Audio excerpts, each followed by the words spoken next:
Alright everybody, hello and welcome to 3.4 Optimization with Linear Programming. We previewed this maybe a little bit in the earlier section because of the graphing aspect of inequalities. But I think that this section calls for maybe more intelligent life. And so we're definitely going to bring our Space Ranger Buzz Lightyear in here to help us with this. So he's going to stand by and hopefully get this to be understandable for all of us, maybe including me. So, Buzz will be standing by. He may come back. Thanks, Buzz, for being here. Don't have a good imitation of his voice, so we'll bypass that. Alright, pay attention now. The magic hand is going to wander around because I've got a lot of stuff on the board, not enough space to show my face. So, key terms. We've got feasible region, bounded, unbounded, maximum, minimum, constraints, and optimize. These are in your book. You can also look them up online according to this section for this information. So we're going to use those terms today on this video. You should have already previewed those in class.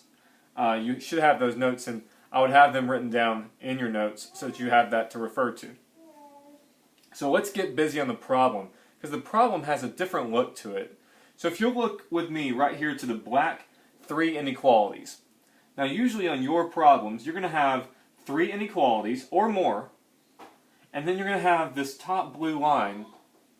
It's like a function notation right below those 3. So keep that in mind. The way we're going to start is simply, let's just graph our information and see what we end up with. And you can already see I've done this already, but we're going to walk through it. So my first equation is y is less than or equal to negative 3x plus 6. So I find my y-intercept of 6, but I did not give myself enough room, so I actually found the x-intercept, and it turned out to be negative 2. So I started at negative 2, or excuse me, at positive 2, and I used my slope of negative 3, and I went down 3 and over 1, put a point, and up 3 and backwards 1. So I got my line, it's solid, and I'm going to shade underneath it.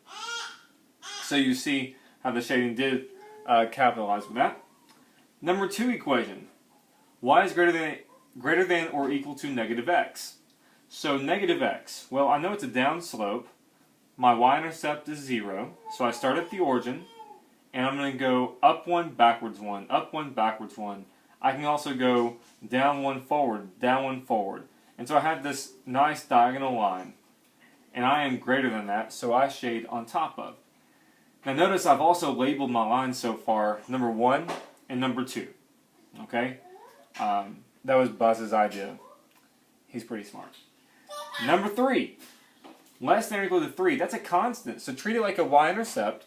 So I go up, find the y-axis at 3, and everything is at 3, so I just graph a flat line. Remember, y equals is a flat line. And you notice that they intersect at 2 different spots. At negative 3, comma 3 in blue, I put that down. And at 1, comma 3. And then down here at 3, negative 3. Now if you didn't know how to find those, if you couldn't see exactly where that is on your own graph paper, you could use your calculator and go find your point of intersection for those 2 lines. And we've done that in section 3.3. Also in 3.1. So, you have your picture. You've got your shaded region on the inside. This is what we would like to call a bounded region, where it's enclosed. Okay? So what do we do with our POIs, our points of intersection? Well, we're going to take them up here to our function notation, and we're going to actually type them in, or excuse me, evaluate those functions, or that function, with that x and y value. So let me say that clearer. We'll start with negative 3, comma 3, x, comma y, and we will put those in where the x and y show up in the function. So negative 3 shows up with the 8x, now negative 3, and the positive 3 shows up with the 4y. So, I calculate that, I got negative 12. Don't worry about the red min yet, okay? The next one, 1 comma 3, I did the same thing. 1 goes in for x, 3 goes in for y, in the same original function that the problem gave us. So I got a positive 20. And I plugged in the last one, 3, negative 3, right here. 8x plus 4y, put the x and y in for it, and I got 12. So in this case, you saw in your notes previously that in a bounded region you have a max and a min value. So the max value is going to be 20 at the point 1, 3. And the min value is going to be negative 12 at the point negative 3, comma 3. So it's important for you to label negative 3, 3 as a minimum and 1 comma 3 as the maximum. Okay, we're not so tied up with the actual value. They just kind of tell us if that's a max or a min. The XY ordered pair is the actual max and the actual min. Okay, did you agree with that, Buzz? Okay, that's a nod. Now, I also want to make sure you guys understand that on the bounded region, you will have a maximum and a min, and on this point, it's still involved like as part of the enclosed region, but it will not be one of the two extremes. So 20 is the largest, that's why, and negative 12 is the smallest, and that's why. So 12 is in the middle, so it gets no specific label. Okay? Let's move on to an unbounded region problem.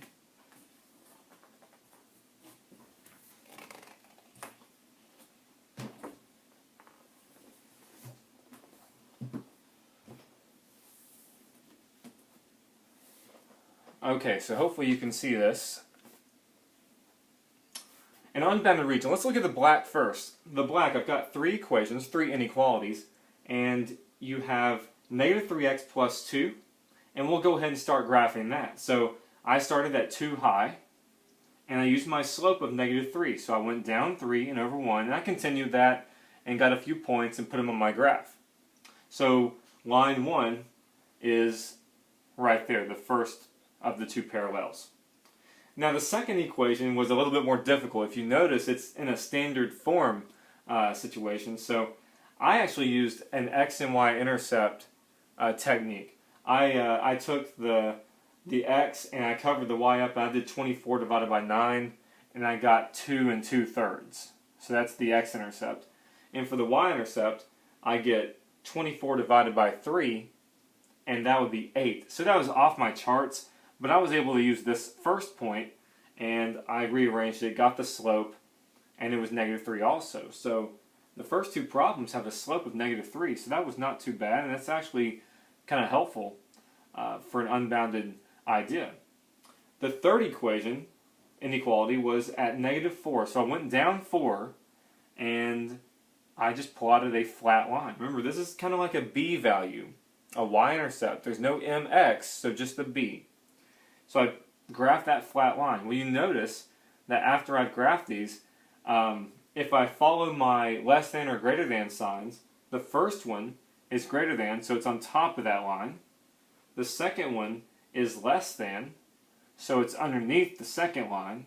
And the third one is greater than, so it's on top of that. So it's in this little alley space, and there's no top to it. There's no ceiling. So it's going to continue going on forever in that parallel little tunnel. Well, so I only have 2 points of intersection at the very bottom. 2, negative 4, and 4, negative 4. And I found those using my calculator, or if you graphed it really specific, you can maybe find them on the 2 crosshairs. So I'm going to use those values, just like I did in the bounded region. So maybe if you can see that right here in the blue. So my function was f of xy equals 2x plus 14y. So what I did was I took the first point, 2, negative 4, and I plugged it in.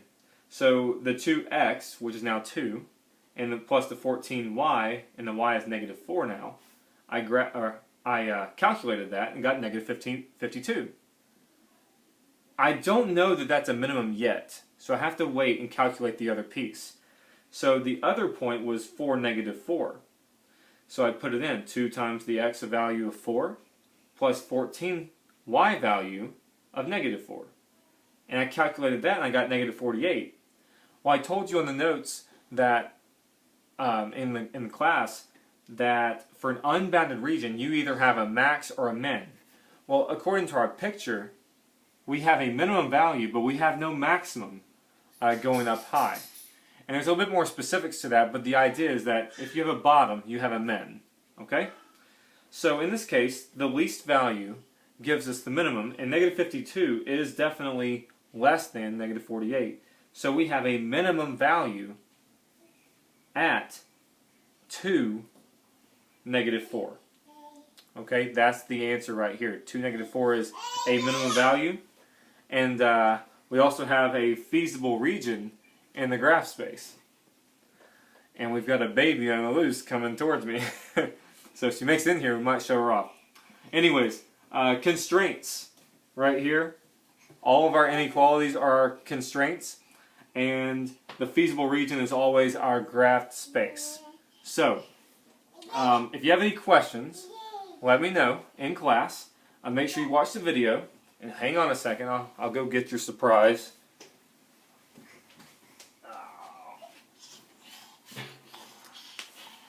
So, there's the baby. There's the daddy. So, anyways, this is a tough section. So make sure that you study this video, and I will have any questions that you may have, or I'll answer those questions in class. But until then, do the problems and work your best on them. But remember, always flip and don't flop.